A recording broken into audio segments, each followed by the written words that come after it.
Supreme court से उमर अब्दुल्ला के लिए खुशखबरी। उमर अब्दुल्ला की पार्टी के चुनाव चिन्ह का मसला हल।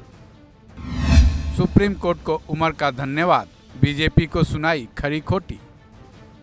सुप्रीम कोर्ट के गलियारों से जम्मू कश्मीर नेशनल कॉन्फ्रेंस के नेता उमर अब्दुल्ला के लिए खुशखबरी आई है। उमर अब्दुल्ला के लिए खुशी की खबर यह है कि सुप्रीम कोर्ट ने उनकी पार्टी के चुनाव चिन्ह का मसला हल कर दिया है, जिसके बाद अब्दुल्ला ने न केवल सुप्रीम कोर्ट को धन्यवाद कहा है, बल्कि बीजेपी को जमकर खरी खोटी सुनाई है।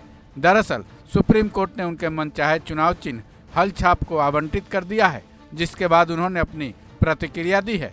उमर अब्दुल्ला ने कहा है कि बीजेपी और लद्दाख प्रशासन ने नेशनल कॉन्फ्रेंस के उम्मीदवारों को उनके अधिकार से वंचित करने के लिए हर तरह से कोशिश की, लेकिन सुप्रीम कोर्ट ने बीजेपी की उस मंशा को भांप लिया।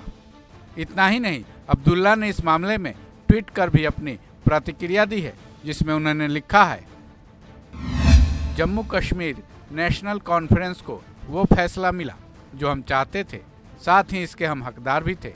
आज माननीय शीर्ष अदालत ने हमें हमारा चुनाव चिन्ह हल दे दिया है।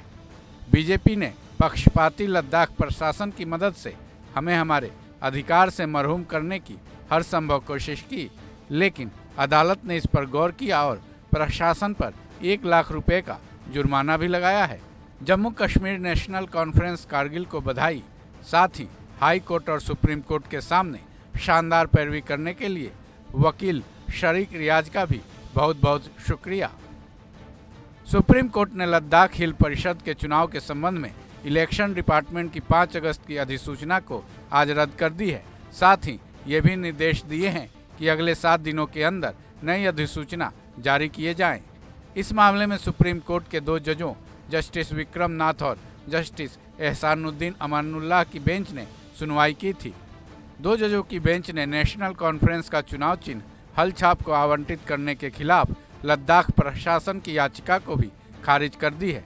इतना ही नहीं, सुप्रीम कोर्ट की बेंच ने लद्दाख प्रशासन पर 1 लाख रुपए का जुर्माना भी लगाया है, जिसके बाद उमर अब्दुल्ला को न केवल अपने चुनाव चिन्ह मिलने की खुशी है, बल्कि इस बात की भी खुशी है कि उनकी पार्टी लद्दाख हिल परिषद का चुनाव लड़ सकेगी। साथ ही सुप्रीम कोर्ट के इस फैसले के बाद अब इसे बीजेपी की हार में एक और कड़ी जुड़ना कहा जाने लगा है। बहरहाल इसका असर आने वाले परिषद चुनाव में क्या पड़ेगा, ये चुनाव परिणाम के बाद ही मालूम चलेगा। फिर भी सुप्रीम कोर्ट के इस फैसले से बीजेपी के खेमे में मायूसी जरूर छाई होगी। इस खबर में बस इतना ही। बाकी अपडेट्स के लिए जुड़े रहें वन इंडिया हिंदी के साथ।